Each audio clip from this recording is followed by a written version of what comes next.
ദേവാമൃതം. ജ്യോതിഷപങ്ക്തിയിൽ എന്നത്തെയും പോലെ ഇന്നും നമ്മോടൊപ്പം എത്തിച്ചേർന്നിരിക്കുന്ന പ്രമുഖ ജ്യോതിഷാചാര്യനായ ഡോക്ടർ കുടമാളൂർ ശർമാജി അവർകളാണ്. സ്നേഹത്തോടെ ഇന്നത്തെ അധ്യായത്തിലേക്ക് അദ്ദേഹത്തെ നമുക്ക് സ്വാഗതം ചെയ്യാം. സ്വാഗതം ശർമാജി. സ്വാഗതം. ശർമാജി, നമുക്ക് കത്ത് വന്നിരിക്കുന്നത് കോഴിക്കോട് നിന്നാണ് കത്ത് വന്നിരിക്കുന്നത്. നിമ്മിയാണ് കത്ത് അയച്ചിരിക്കുന്നത്. അവർ പറഞ്ഞിരിക്കുന്നത്, എനിക്കൊരു മകനും മകളുമാണ്. മകൾ വിവാഹിതയായി നന്നായി ജീവിക്കുന്നു. മകൻ്റെ വിവാഹം കഴിഞ്ഞിട്ട് 1.5 വർഷമായി. വിവാഹശേഷം മകൻ്റെ സ്വഭാവം വളരെയേറെ മാറി. മകൻ നല്ല ജോലിയും നല്ല കാര്യപ്രാപ്തിയും ഉള്ളവനായിരുന്നു. വിവാഹശേഷം ജോലിക്ക് പോകുന്നില്ല, വീട്ടുകാര്യങ്ങളും നോക്കുന്നില്ല. അച്ഛന് കേന്ദ്ര സർക്കാർ ജോലിയുണ്ട്. അതിനാൽ വീട്ടുകാര്യങ്ങൾ മരുമകൾ ഉൾപ്പെടുന്ന കുടുംബം എല്ലാം നന്നായി പോകുന്നുണ്ട്.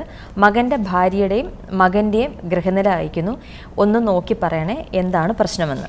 ആക്റ്റീവ് ആയിരുന്നു, കല്യാണത്തിന് ശേഷം ആക്റ്റീവ് അല്ല എന്നാണ് പറയുന്നത്. എന്നാൽ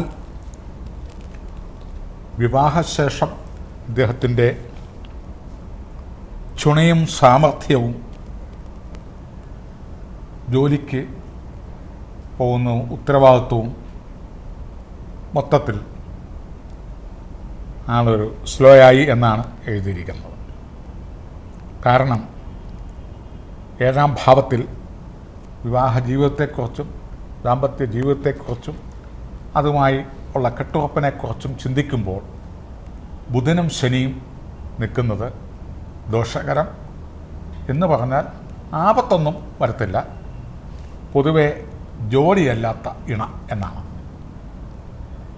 കാഴ്ചയിൽ 2 പേർക്കും സൗന്ദര്യം, ആരോഗ്യം, വിദ്യാഭ്യാസം, കുടുംബ ചുറ്റുപാട് എല്ലാം കാഴ്ചയിൽ സാമൂഹ്യ തലത്തിൽ നോക്കിക്കാണുമ്പോൾ ഇതൊക്കെ ഉണ്ട്. എങ്കിലും വിവാഹം കഴിയുമ്പോൾ ബുധനും ശനിയും കൂടെ 7ാം ഭാവത്തിൽ നിൽക്കുകയോ അംശിക്കുകയോ ചെയ്താൽ അതിനെ ക്ലീബത്വം എന്ന് പറയും. കാണുന്ന പോലെയല്ല കുടുംബജീവിതത്തിലേക്ക്, ദാമ്പത്യ ജീവിതത്തിലേക്ക്, ശാരീരിക ബന്ധത്തിലേക്ക് ഇടപെട്ട് കഴിയുമ്പോൾ അവിടെ ഏറ്റക്കുറച്ചിലുകൾ ഉണ്ടാവും. മരമറിഞ്ഞ് കൊടി കിടണം എന്നൊക്കെ പറയുന്ന പോലെ ഉള്ള കാര്യം. കാഴ്ചയിൽ ഒരു കുഴപ്പമില്ല, എല്ലാം ജോലിയാണ്. കാഴ്ചയിലെ ജോലി മാത്രം പോരാ. ഗ്രഹനിലപ്രകാരം വരുമ്പോഴത്തേനും പ്രായോഗിക തലത്തിൽ ഒരു അസംതൃപ്തി ഉണ്ടാവും ഇണയ്ക്ക് എന്നാണ്. ഒറ്റയ്ക്കൊറ്റയ്ക്ക് നോക്കുമ്പോൾ കുഴപ്പമില്ല, യോജിച്ച് വരുമ്പോഴത്തേനും ആ ക്ലീബത്വ അവസ്ഥയിലേക്ക് വരും. ക്ലീബത്വം എന്ന് പറഞ്ഞാൽ പുരുഷത്വമില്ലായ്മ എന്നല്ല അർത്ഥം. ഇണയ്ക്ക് തത്തുല്യമായ പൗരുഷം ഇല്ല, സ്ത്രൈണശക്തി കൂടും കാഴ്ചയിലും പെരുമാറ്റത്തിലും എല്ലാം. അങ്ങനെ വന്നു കഴിയുമ്പോൾ അവിടെ ഒരു മനോഭാവത്തിന് വ്യത്യാസം ഇണയ്ക്കുണ്ടാവും. ഉണ്ടാകുമ്പോൾ അത് ജോലിക്ക് പോകാനും ധനം ഉണ്ടാക്കുവാനും കുടുംബം ഭരിക്കുവാനും കെട്ടുറപ്പുണ്ടാക്കുവാനും ഈ വക മേഖലയിൽ ഒരു അസംതൃപ്ത അശാസ്ത്രീയ അവഗണന ദാമ്പത്യമുണ്ടാവും. മകന് സംഭവിച്ചിരിക്കുന്നു അതാണ്. മറ്റേ ആയുസ്സിനോ മറ്റുള്ളതിനൊന്നും ഒരു കുഴപ്പവും ഉണ്ടാവാൻ പോകുന്നില്ല. ഇത് കുറച്ച് കഴിയുമ്പോൾ ഇത് അഡ്ജസ്റ്റ് ചെയ്ത് മാറിപ്പോകാവുന്ന കാര്യങ്ങളേ ഉള്ളൂ. അതിന് ക്ലീബാവസ്ഥയിൽ നിൽക്കുന്ന അതിനാണ് പഴയ ആചാര്യന്മാർ പ്രായത്തിൽ കൂടുതലും ആരോഗ്യത്തിൽ കൂടുതലും സൗന്ദര്യത്തിൽ കൂടുതലും വിദ്യാഭ്യാസത്തിൽ കൂടുതലും പണത്തിലും അധികാരത്തിൽ കൂടുതലും പ്രായോഗിക തലത്തിലുള്ള ദാമ്പത്യം മരമറിഞ്ഞ് കൊടുക്കുക എന്ന് പറയുന്നത്. പഴയ കാലത്ത് നേരെ പകുതി പ്രായമേ പെൺകുട്ടികൾക്കാകാവൂ. കാലം പരിഷ്കരിച്ച് വന്നപ്പോൾ അവ 10ഉം 15ഉം വയസ്സിൻ്റെ എളുപ്പമായി. വീണ്ടും കാലം കുതിച്ച് പാഞ്ഞുകൊണ്ടിരിക്കുമ്പോൾ ശാസ്ത്രീയ ലെവലിൽ നോക്കുമ്പോൾ ഒപ്പത്തിനൊപ്പം പ്രായവും 1 വയസ്സ് അല്ല 2 വയസ്സ് വരെ ഒരു കൂടുതൽ, അവിടം വരെ, അതിനപ്പുറത്തേക്ക് വേണ്ട എന്നുള്ള തോന്നൽ. പിന്നീട് കാലത്തിൻ്റെ കുത്തൊഴുക്കിൽ സമം പ്രായവും അല്പം ഇളയതായാലും എന്താ എന്നൊരു മനോഭാവവും നമുക്ക് ശാസ്ത്രീയമായിട്ട് അതിനെ തെറ്റ് പറയാനൊക്കത്തില്ല. ഇങ്ങനെ വരുമ്പോൾ അത് പാടില്ല എന്നാണ് ഈ ജ്യോതിശാസ്ത്രപരമായിട്ട് ക്ലീബത്വത്തിലേക്ക് വരും.